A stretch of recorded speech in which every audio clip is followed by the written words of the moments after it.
चीरते हुए भारत का रास्ता ढूंढ निकाला, वास्को ड गामा। लेकिन ये सिर्फ एक सेलर की कहानी नहीं है, बल्कि ये कहानी है उस लालच की जिसने पूरी दुनिया का नक्शा बदल दिया। हम देखेंगे कि कैसे भारत के मसाले यूरोप के लिए सिर्फ स्वाद नहीं बल्कि काला सोना बन चुके थे, और क्यों वहाँ के बड़े बड़े किंग्स इन मसालों के लिए किसी भी हद तक जाने को तैयार थे। क्या आपने कभी सोचा है कि एक छोटी सी काली मिर्च ने कैसे हजारों माइल्स दूर बैठे देश को मजबूर कर दिया कि वो भारत तक पहुँचने का कोई नया रास्ता ढूंढे? लेकिन ये सफर सिर्फ व्यापार तक महदूद नहीं रहा। आज हम उस सच से भी पर्दा उठाएंगे कि कैसे एक व्यापारी की थाली से शुरू हुई ये तलाश आगे चलकर भारत के लिए गुलामी की जंजीरें बन गई। कैसे वास्को ड गामा के उन 4 जहाजों ने एक ऐसे रास्ते की नींव रखी जिसने आने वाली सदियों में भारत को एक लंबी गुलामी की ओर ढकेल दिया। दोस्तों, आगे बढ़ने से पहले अगर आपको ऐसी ही सिनेमैटिक हिस्टोरिकल स्टोरीज पसंद है तो स्टोरी ऑफ अर्थ ऑफिशियल को अभी सब्सक्राइब करें और हमारी इस रिसर्च बेस्ड जर्नी का हिस्सा बने। हिस्ट्री की किताबों में हमने अक्सर एक लाइन पढ़ी है कि 1498 में वास्को ड गामा ने इंडिया की डिस्कवरी की थी। लेकिन क्या आपने कभी सोचा है कि क्या इंडिया कोई ऐसी चीज थी जो कहीं खो गई थी? इंडिया तो हजारों सालों से एक वाइब्रेंट सिविलाइजेशन थी जहाँ मेसोपोटामिया और इजिप्ट के जमाने से ट्रेड हो रहा था। सच तो यह है कि वास्को ड गामा ने इंडिया को डिस्कवर नहीं किया था, बल्कि उसने यूरोप के लिए इंडिया तक पहुंचने का एक ऐसा सी रूट खोजा था जिसने आने वाली सदियों में पूरी दुनिया का नक्शा और तकदीर हमेशा के लिए बदल दी। ये कहानी है उस जुनून की, उस लालच की और उस एडवेंचरस सफर की जिसने समुद्र की खौफनाक लहरों को चीरते हुए 2 कॉन्टिनेंट्स को हमेशा के लिए जोड़ दिया। हमारी कहानी की शुरुआत होती है 15th सेंचुरी के उस दौर में जब यूरोप अंधेरे से निकलकर दुनिया को मुट्ठी में करने की कोशिश कर रहा था। उस वक्त यूरोप में इंडियन स्पाइसेस, खासकर ब्लैक पेपर यानी काली मिर्च, सिनेमन और क्लोव्स की भारी डिमांड थी। ये स्पाइसेस सिर्फ टेस्ट के लिए नहीं थे, बल्कि उस दौर में मीट को लंबे समय तक प्रिजर्व करने और मेडिसिन बनाने के लिए भी इस्तेमाल किए जाते थे। इंडिया को उस वक्त गोल्डन बर्ड यानी सोने की चिड़िया कहा जाता था। यूरोप के रिच लोगों के लिए इंडियन सिल्क और स्पाइसेस उनकी लग्जरी की पहचान थी। लेकिन एक बहुत बड़ी प्रॉब्लम खड़ी हो गई थी। 1453 में ऑटोमन एम्पायर ने कॉन्स्टेंटिनोपल, जिसे आज इस्तांबुल कहा जाता है, उस पर कब्जा कर लिया। इससे पहले भारत का सामान अरब व्यापारियों के जरिए जमीन के रास्ते यूरोप पहुंचता था, जिसे सिल्क रोड कहा जाता था। लेकिन ऑटोमन एम्पायर के आने के बाद ये रास्ता हमेशा के लिए बंद हो गया। अब सिचुएशन ऐसी थी कि यूरोप के पास इंडिया के साथ ट्रेड करने का कोई डायरेक्ट रास्ता नहीं बचा था। जो भी सामान आता था वो कई अरब और टर्किश मिडलमैन से होकर गुजरता था, जिसकी वजह से उसकी प्राइस 10 गुना बढ़ जाती थी। यूरोप की इकोनॉमी खतरे में थी, खाना बेस्वाद हो रहा था और तिजारत ठप पड़ रही थी। इसी मजबूरी ने यूरोप के भीतर एज ऑफ डिस्कवरी को जन्म दिया। पोर्चुगल और स्पेन जैसे देशों के किंग्स ने अपने सबसे काबिल सेलर्स को एक ही काम सौंपा, समुद्र के रास्ते इंडिया पहुंचने का रास्ता ढूंढो। ये सिर्फ एक व्यापारिक मिशन नहीं था, बल्कि एक मजहबी और राजनीतिक जंग भी थी। पोर्चुगल के किंग मैनुअल I और स्पेन के किंग फर्डिनेंड के बीच एक साइलेंट वॉर शुरू हो गई थी। दोनों देशों के बीच एक ट्रीटी हुई थी जिसे ट्रीटी ऑफ टॉर्डेसिलियस कहा जाता है, जिसने पूरी दुनिया को एक इमेजिनरी लाइन से 2 हिस्सों में बांट दिया था। स्पेन की तरफ से क्रिस्टोफर कोलंबस निकला। उसने सोचा कि अगर धरती गोल है तो वेस्ट की तरफ सेल करके भी इंडिया पहुंचा जा सकता है। लेकिन वो रास्ता भटक गया और अमेरिका जा पहुंचा। उसने एंड तक यही माना कि वो इंडिया पहुंच गया है, इसीलिए वहां के नेटिव लोगों को आज भी रेड इंडियंस कहा जाता है।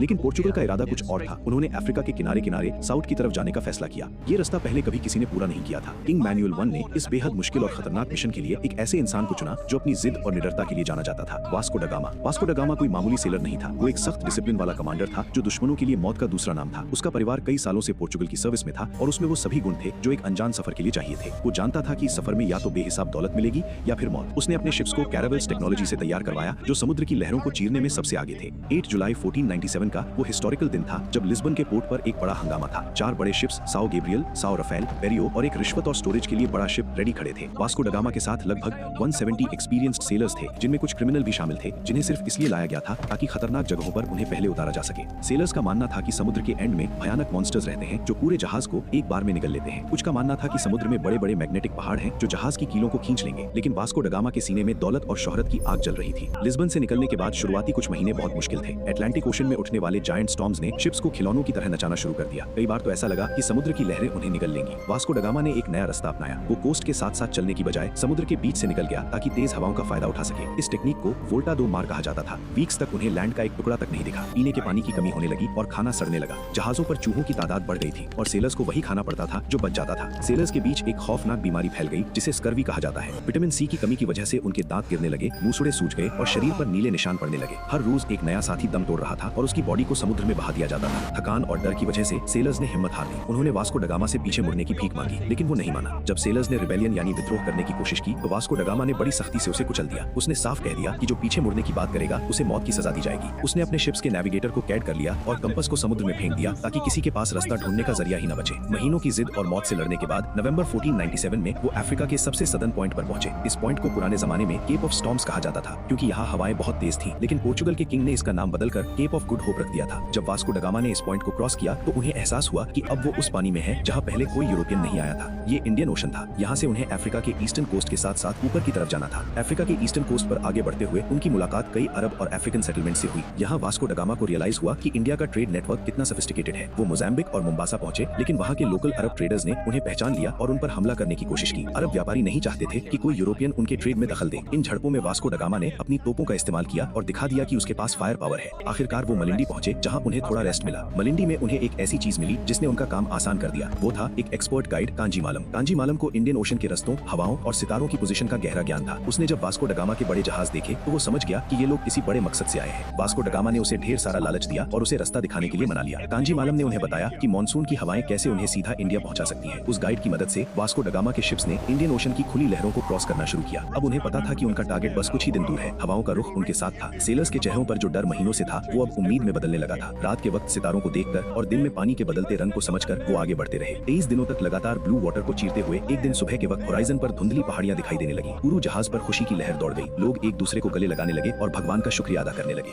20 मई 1498 की उस दोपहर जब वास्को ड गामा के जहाज कैलिकट, जिसे आज कोझिकोड कहा जाता है, के तट पर रुके तो उन्हें लगा कि उनका मिशन पूरा हो गया। लेकिन दोस्तों, असल चुनौती तो अब शुरू होने वाली थी। कैलिकट कोई मामूली शहर नहीं था। ये उस जमाने का ग्लोबल ट्रेड हब था। यहाँ के बाजार दुनिया भर के व्यापारियों से भरे रहते थे। अरब, पर्शियन, चाइनीज और अफ्रीकन सभी यहाँ से मसाले, कपड़े और जवाहरात खरीदने आते थे। कैलिकट के किंग, जिन्हें जैमुरिन यानी समुद्री कहा जाता था, उनका रुतबा इतना बड़ा था कि उनके दरबार में जाना किसी भी विदेशी के लिए एक बहुत बड़ा सम्मान था। वास्को ड गामा ने पहले अपने 2 दोस्तों को शहर भेजा ये देखने के लिए कि वहाँ का माहौल कैसा है। जब वो वापस आए तो उन्होंने बताया कि शहर की शानो शौकत देखकर उनके होश उड़ गए हैं। लेकिन उन्होंने ये भी बताया कि पोर्चुगीज के आने की खबर मिलते ही अरब व्यापारियों में खलबली मच गई है। अरब ट्रेडर्स सदियों से इंडियन ओशन के ट्रेड पर एक अधिकार यानी मोनोपोली लगते थे। उन्हें पता था कि अगर ये यूरोपियंस यहाँ जम गए तो उनका सदियों पुराना धंधा ठप हो जाएगा। उन्होंने तुरंत राजा जैमुरिन के कानों में जहर घोलना शुरू कर दिया कि ये लोग कोई व्यापारी नहीं बल्कि खतरनाक समुद्री लुटेरे हैं। लेकिन राजा जैमुरिन एक बुद्धिमान और बड़े दिल वाले शासक थे। उन्होंने वास्को ड गामा को अपने दरबार में आने की इजाजत दे दी। 28 मई को वास्को ड गामा एक बड़े जुलूस के साथ राजा के महल की तरफ बढ़ा। उसने रास्ते में कैलिकट की खूबसूरती और वहाँ के मंदिरों को देखा। एक दिलचस्प बात यह है कि वास्को ड गामा को उस वक्त तक हिंदू धर्म के बारे में कुछ नहीं पता था। जब उसने मंदिरों में मूर्तियां देखी तो उसे लगा कि ये कोई अलग तरह के क्रिश्चियंस हैं जो वर्जिन मैरी की पूजा थोड़े अलग रूप में कर रहे हैं। जब वो महल पहुंचा तो उसने देखा कि राजा जैमुरिन सोने और मोतियों से लदे हुए हैं और एक सुनहरे पलंग पर बैठे हैं। महल की दीवारों पर इतनी महंगी कारीगरी थी कि वास्को ड गामा की आंखें चौंधिया गई। लेकिन यहाँ एक बहुत बड़ी गड़बड़ हो गई जिसने इतिहास का रुख ही बदल दिया। जब गिफ्ट्स पेश करने की बारी आई तो वास्को ड गामा ने राजा के सामने कुछ सस्ती हैट कैप्स, थोड़ा सा तेल, थोड़ी चीनी और कुछ सस्ते कपड़े रखे। राजा के दरबार में सन्नाटा छा गया। राजा जैमुरिन के मंत्रियों ने हैरानी और गुस्से से पूछा कि क्या तुम्हारा किंग इतना गरीब है कि उसने एक इतने बड़े राजा के लिए ऐसे मामूली गिफ्ट्स भेजे हैं? यहाँ तो हमारे यहाँ के छोटे मोटे व्यापारी भी इससे हजारों गुना ज्यादा कीमती तोहफे देते हैं। वास्को ड गामा शर्मिंदा हो गया, लेकिन उसने अपनी अकड़ नहीं छोड़ी। उसने झूठ बोल दिया कि उसके बाकी शिप्स रास्ते में डूब गए हैं जिसमें कीमती तोहफे थे। इस एक घटना ने राजा के दिल में उसके प्रति शक और नफरत पैदा कर दी। अगली मुलाकात में माहौल और भी गर्म हो गया। अरब ट्रेडर्स ने राजा को समझाया कि ये लोग सिर्फ लूटने आए हैं। जब वास्को ड गामा ने बिना किसी टैक्स या ड्यूटी के व्यापार करने की इजाजत मांगी तो राजा ने साफ इनकार कर दिया। उन्होंने कहा कि यहाँ सदियों से एक नियम है, जो भी व्यापार करेगा उसे टैक्स देना होगा। वास्को ड गामा गुस्से में पागल हो गया। उसने अपनी एरोगेंस दिखाई और राजा को धमकी तक दे दी। इन सब टकरावों के बीच वास्को ड गामा ने किसी तरह थोड़े बहुत मसाले और कीमती सामान इकट्ठा किए। लेकिन उसे महसूस हो गया था कि अरब ट्रेडर्स उसकी जान लेने की फिराक में है और लोकल लोग भी अब उसे पसंद नहीं करते। सिचुएशन तब बिल्कुल बिगड़ गई जब वास्को ड गामा कैलिकट से निकलने की कोशिश करने लगा। राजा ने कहा कि पहले अपने व्यापार का पूरा टैक्स चुकाओ, तभी जाने की इजाजत मिलेगी। वास्को ड गामा ने इसका जवाब बहुत ही क्रूर यानी क्रूअल तरीके से दिया। उसने कैलिकट के 16 लोकल मछुआरों को अपने जहाज पर बंदी बना लिया और उन्हें लेकर समुद्र में निकल गया। उसने दिखा दिया कि उसके लिए इंसानी जान की कोई कीमत नहीं थी। इससे भारत और पुर्तगाल के बीच दुश्मनी की वो दीवार खड़ी हो गई जो अगले 450 सालों तक नहीं गिरी। आखिरकार 29 अगस्त 1498 को वास्को ड गामा ने गुस्से और नफरत के साथ भारत का तट छोड़ा। उसने जाते वक्त कसम खाई कि वो वापस आएगा और इस बार व्यापारी बनकर नहीं बल्कि एक विजेता बनकर। लेकिन दोस्तों, वापसी का सफर किसी जहन्नम से कम नहीं था। जब वो इंडिया आए थे तो मॉनसून विंड्स, मौसमी हवाएं उनके साथ थी, इसलिए सफर सिर्फ 23 दिनों में पूरा हो गया था। लेकिन वापस जाते वक्त उन्होंने मॉनसून के उलट डायरेक्शन में चलने की जिद की। इंडियन ओशन की भयानक गर्मी और हवाओं की कमी की वजह से उनके शिप समंदर के बीच फंस गए। ये वापसी का रास्ता जो कुछ हफ्तों का होना चाहिए था वो 3 महीने यानी लगभग 132 दिनों तक खिंच गया। एक बार फिर वही खौफनाक मंजर शुरू हुआ जो उन्होंने आते वक्त देखा था, लेकिन इस बार ये कई गुना ज्यादा खतरनाक था। पीने का पानी सड़ गया, खाने में कीड़े पड़ गए, स्कर्वी ने फिर से हमला किया और इस बार वो पहले से भी कहीं ज्यादा भयानक था। हर रोज 2-3 लाशें समंदर में फेंकी जाने लगी। एक वक्त ऐसा आया जब जहाज चलाने के लिए सिर्फ 7-8 लोग बचे थे जो थोड़े बहुत सही सलामत थे। वास्को ड गामा को लग रहा था कि वो कभी पोर्चुगल नहीं पहुंच पाएगा। उसका अपना सगा भाई पाउलो ड गामा भी इस सफर में बीमार पड़ गया और रास्ते में ही दम तोड़ दिया। वास्को ड गामा अंदर से टूट चुका था, लेकिन उसकी जिद और गुस्सा उसे जिंदा रखे हुए था। जब वो 1499 में पोर्चुगल पहुंचा तो पूरे लिस्बन में जश्न का माहौल था। लोग उसे एक मसीहा और हीरो की तरह देख रहे थे। किंग मैनुअल फर्स्ट ने उसे admiral of the seas of Arabia, Persia, India and all the orient का टाइटल दिया। लेकिन सबसे बड़ी बात वो मसाले थे जो वो लेकर आया था। जब उन मसालों को यूरोप के मार्केट्स में बेचा गया तो पता चला कि उनकी कीमत वास्को ड गामा की पूरी जर्नी की कॉस्ट से 60 गुना ज्यादा थी। इस कमाई ने पोर्चुगल को रातों रात दुनिया का सबसे अमीर देश बनाने की राह पर डाल दिया।